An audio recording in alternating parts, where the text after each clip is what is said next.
Notre Dame's a really good football team. And they made the plays to come back and then pull away. But I think as much as any game we played this year, you saw the heart of this football team. Short-handed, inexperienced, all that stuff went out the window. Guys played really, really hard. They played together. They played smart. Got a lead. And against a really good football team, you got to fight like crazy to keep that lead. Punt block really hurt. The couple of big plays, explosive plays, made it difficult. Offensively, we had about 7 chances, and we probably got about 3 of those, but 4 more legitimate chances to make game-changing plays, and we didn't make them. That being said, I had a great moment with our seniors down there. It's hard to come up with the words for what these guys have done for this program. Coming in young, learning what to do, following some really good leadership. A lot of guys earning playing time, some guys early, some guys later. But then coming through this year and just the record, as I told them, the record goes next to my name. That's fine. The record goes next to my name, and I can take it whatever it is. And I know how to lead this football team. But the fact that we kept fighting wasn't about me. It was about the guys that we have in our locker room. Casey Toohill, Cameron Scarlett, a guy like Ryan Beecher, who so non-scholarship earns a scholarship after beating cancer. The inspiration in that locker room from those older guys, I couldn't come up with words. It's incumbent upon our young guys where today's not about next year. That starts tomorrow. But the love and appreciation I have for these 4th and 5th year seniors that have battled through so much and had so much success, and to fight through a year like this, never taking their foot off the gas pedal. I commend them. They're Stanford men, and they represented this university to a level that I don't think you can top. And I know they'll do that as they leave Stanford University. As for the game, as I said, we had opportunities, much like the balance of the season. If we don't take advantage of opportunities, it becomes hard to beat really good football teams. And that's what happened today multiple times. We had them pinned down. We played great defense in long spurts. And then a couple of big plays shift the balance. But that's a really good football team, and they made the plays at the end of the game, second half, that we didn't make. Questions?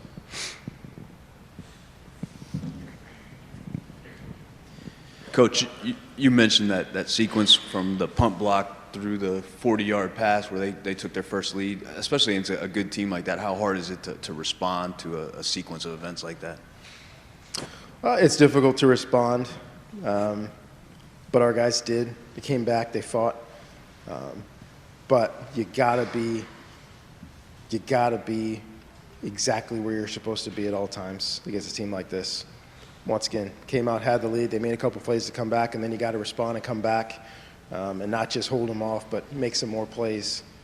And the muff punt once again was difficult as we're trying to get our feet in the ground and go back forward again. I got a chance to get positive field position, get back in there and make it more of a tight game. We had a couple more guys get injured today. And I commend our guys once again. Guy gets hurt, we go throw another guy out there and he just goes out there and plays. That's happened all year, and it happened again today. And guys don't bat an eyelash, they just run back out there. But yeah, those game-changing plays in the second half, I think we responded with resolve, but we didn't respond with making more plays on our side.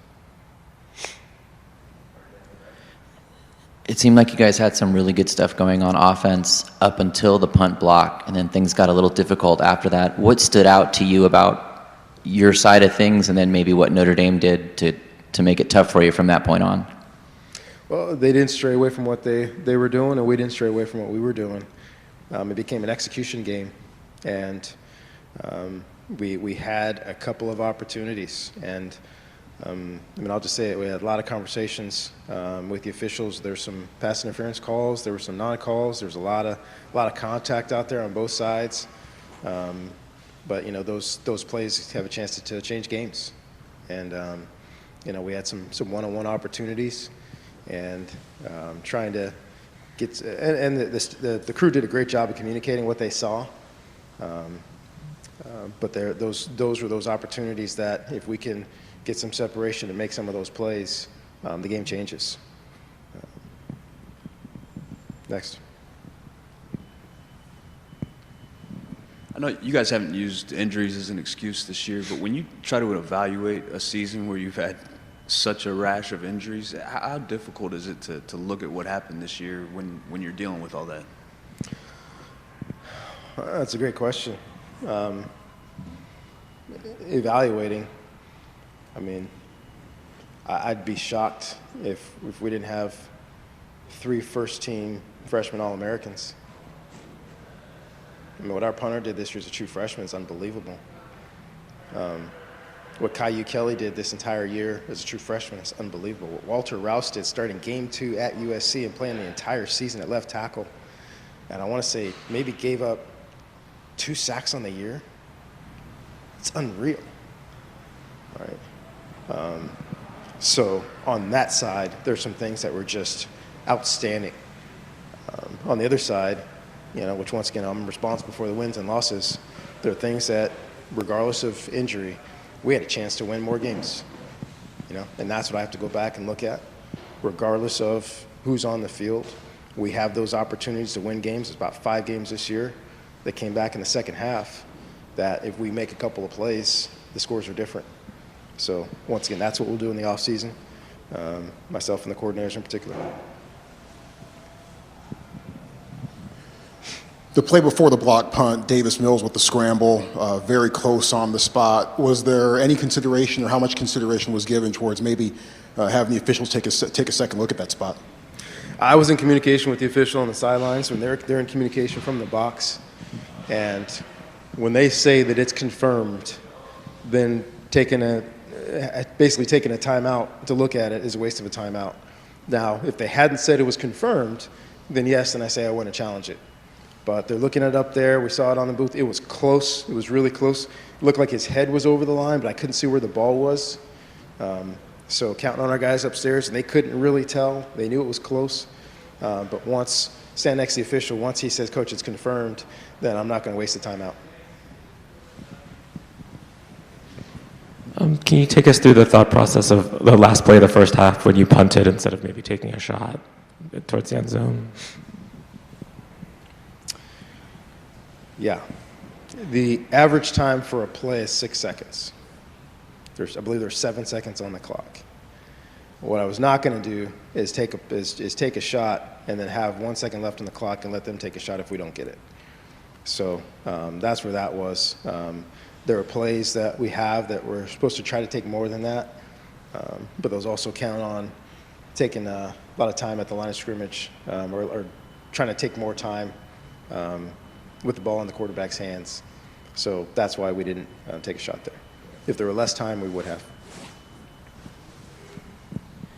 I know as a competitor, obviously the postseason is what you want, but I'm just curious with the state of this team and what it's been through, how helpful is it to get to the offseason now as opposed to 4 weeks, 5 weeks, a month from now?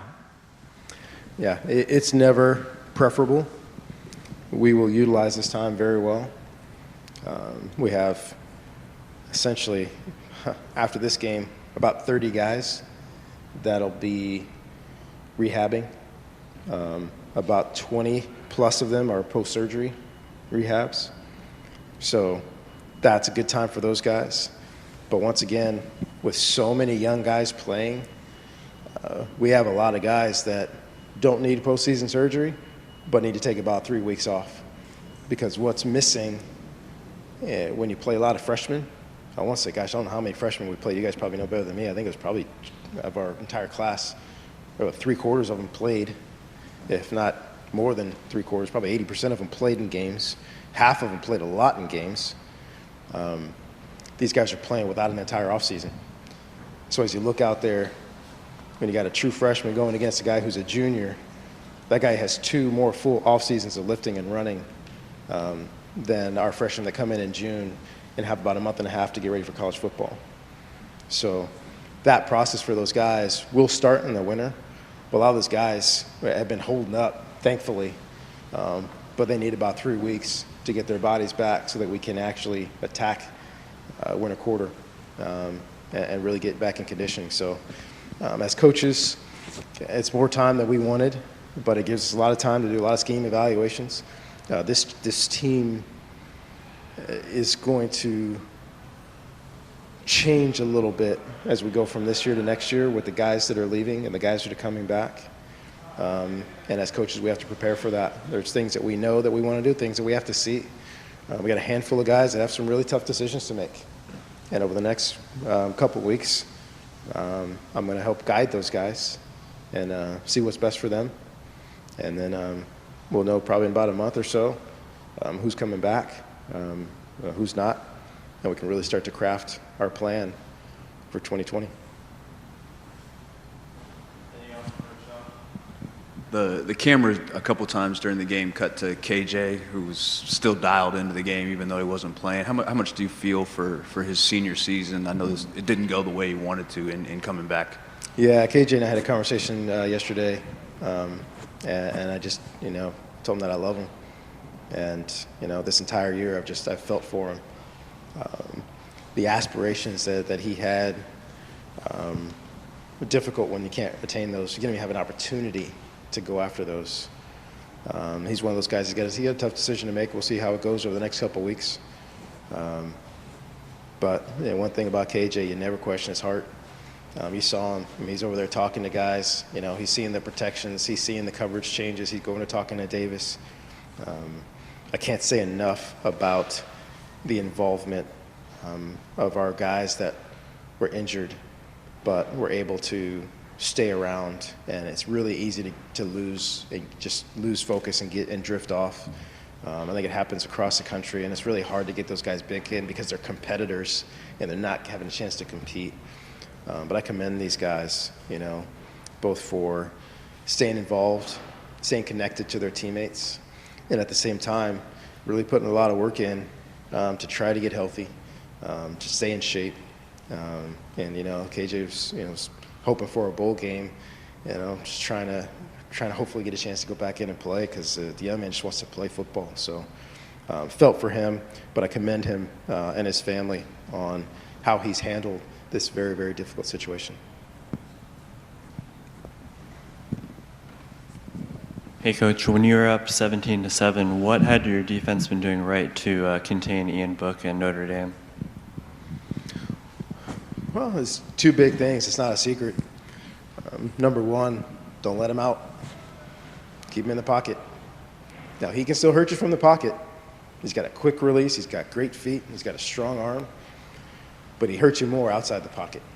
And we were able to keep him in the pocket. We got guys in his face. We made him push him in the pocket a couple times. We got him on the ground. But those times where he can get outside the pocket and buy time, if he can sit back there and float, then those guys have a chance to get back behind our mid-level coverage guys. And, outside of the outside play, which is a great play by them, 2 of those big plays were over the middle. And both of them were him having an extra 2 seconds. You give a guy like that extra 2 seconds, and it's hard to be successful. So first quarter and a half, I thought we did a great job up front. You saw Jovan Swan, getting after it, playing really well. I thought we were really good on the edges. And as the game progressed, we let him out the box a couple times, and he'll hurt you. One last one on the right, Harold. Hi, Coach. This has kind of been 2 straight weeks at the end where kind of the opposing players and fans have celebrated on your field. Is that something you hope the underclassmen sort of uses fuel and motivation in the off season, or what do you take from that for the underclassmen? Yeah, I don't worry about that. Yeah, to the victors go the spoils. I plan on celebrating at a lot of other people's fields next year. Thank you.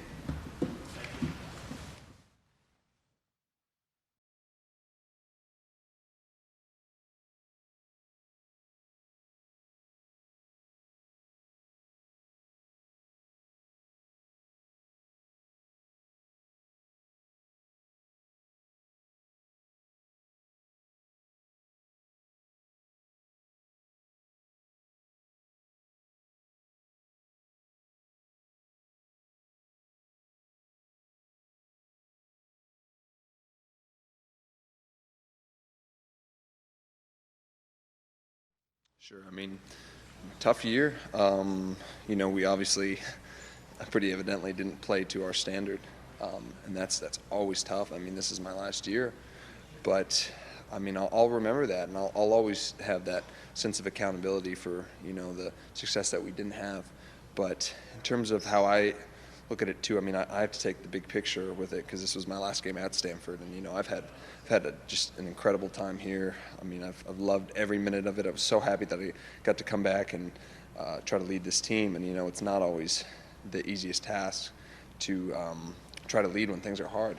But I learned a great deal from that. I have so much love for this team, for this coaches, and I have so much faith that they're going to get it right the next time they step on the field. And I do feel bad that I wasn't maybe enough of a catalyst that I needed to be, but I still am so grateful for the opportunity to play college football at Stanford. What were some of the differences out there?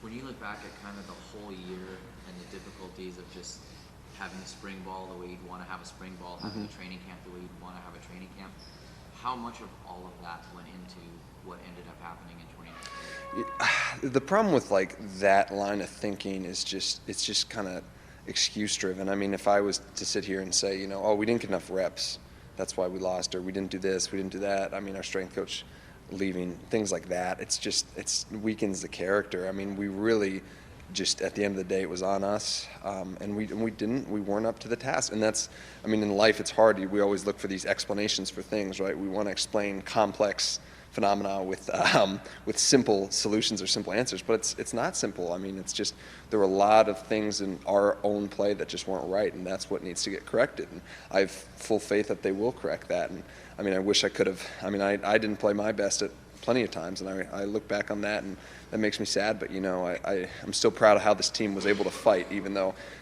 we were down a lot, and we had our back against the wall pretty much the whole year. What were some of the differences out there today against Notre Dame? Differences in what sense? As far as the defense. Sure. I thought we really came to play, especially the first half. I thought there was a lot of good, and I mean, they're a good team. Notre Dame's a good team, so if you don't bring your A game, you're going to get beat, and that's what happened. I mean, we let up here and there too much, a few big plays, and that was it. But I like how we fought to the end, and I think that's something to build off of. How deflating was the punt block? It seemed like everything was going right, and then after the punt block. I mean, it's as deflating as you want to make it be. I mean, I wasn't personally deflated because I don't believe in that sort of mindset, right? I mean, it's just football's back and forth, just like anything. So, I mean, it's really just kind of how you approach each individual play after that. And I mean, yeah, it sucks. Obviously, we don't want to give up a touchdown, but I mean, I wasn't stressing about that. I mean, I thought we were still in a good place even with that. You've had a big hand in the leadership of this team, and I'm kind of curious, as you move forward, are there any guys on the team that you see stepping into those kind of roles? Sure. I mean, the thing that's good, I mean, is I did have a big hand in leadership, but also sort of guys like, I mean, Malik Antoine, right, and Drew Dahlman, Colby Parkinson, guys that very well are coming back, many of them. So, I can rest easy knowing that there's plenty of great leaders just coming up the pipeline. And I think one thing I just really try to pride myself on as a leader was just trying to develop other guys. It's I didn't want to be the only one talking, because as soon as I leave, I don't want there to be some sort of void or anything like that. So I think a guy like Curtis Robinson, he's going to step up. He's going to be a great leader. I'm excited to see what he's going to do. Thanks, guys. Thank you, guys. Thank you so much, guys. It's been an honor.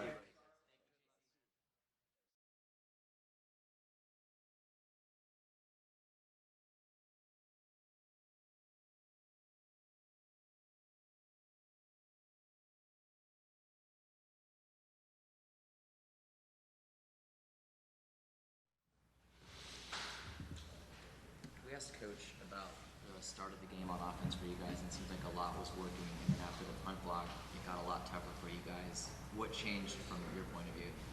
Yeah, we kind of got a little bit stagnant there throughout the middle of the game.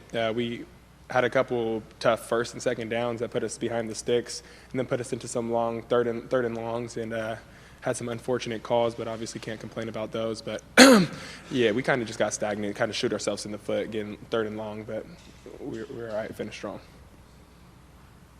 The last walk, all those sorts of things, final game, take us through the day from your perspective. Yeah, it's been a great day. It's been one that I've been thinking about for a long time. I'm just thinking like when is the last time I'm gonna get the opportunity to play with my brothers and in this stadium, and it's such a special place and such a special day. Have my family out here to watch it. It's been emotional, and I just couldn't be more thankful to finish 5 years healthy and finish strong. If there was one thing that you want to pass on to the guys who are staying, what would that message be, or something that they could take from you Right. that you thought you gave this year? Yeah, something I felt like I brought was, every day I was bringing my hard hat. Every game I would bring my hard hat. It didn't matter, what linemen were playing, weren't playing. I came in with the mindset, I was going to give it my all every game, and that's something that was instilled from me from players before. Stanford football is really just a bunch of grimy guys who like to get after it and play good football. So if that's something I could pass down, it would be that. What are your biggest takeaways from this season as a whole, do you think? We're a real special group when we're clicking, and when we're not, we're susceptible to losing to anybody. A lot of ups and downs. We showed some positives in the run game and in the pass game as a complete offense, but just weren't able to show it consistently enough. So it's tough to go out with a losing season, but I'm still thankful for such a great opportunity and such a great 5 years. When you tune in next season as an alum watching these guys, what are the reasons you can think of right now that you're going to like what you're seeing on the field next season? Oh, yeah, I was just talking to Drew about it out there. Like, next year the team's about to be so deep. We weren't really able to showcase everything that we had, being that we had so many injuries, and it's nothing that we can complain about. But we were really a dangerous team coming into that first game, and wasn't in God's plan for us all to stay healthy. But next year I can tell that they're going to be a dominant unit up front, the offensive line, once everybody gets back healthy. And the run game is going to be nasty with those two young running backs growing and turning into something special. And then with the pass game, Davis Mills is obviously a special talent, and I think he's going to show it off next year. I'm not sure if it was your final carry, but can you take us through the touchdown? I think it was. I don't know. That's how you ended it, right? Yeah, I think I ended it like that. It was scripted to be a pass play, and since we've showed those jumps on the goal line so many times, they had two safeties outside of the box, so we killed it to the run. I saw the opening backside, and I knew my carries were coming down to a close, so I wanted to make sure I finished in the end zone one more time. Me and Simi had a bet going all season of who's going to score the most touchdowns, and we were tied at 6. So then I had to one up. That was the winner right there. Put it away with 7 right there. So it was good to end that way. You also finished your career with 8th most rushing touchdowns in Stanford history. Mm-hmm. What is your legacy on the program? Yeah. My legacy is hopefully still to come. I hope I haven't even showed really my best yet. The season definitely was a great one, but felt like I was limited in a couple of ways, and I hope to keep continuing to show my skill set and build my legacy more so. But hopefully, just moving on, everybody remembers me as a good guy and a good teammate, somebody who cares for his teammates and will do anything for them. Really put the team first and work hard. Thanks, Cam. Thanks, Cam.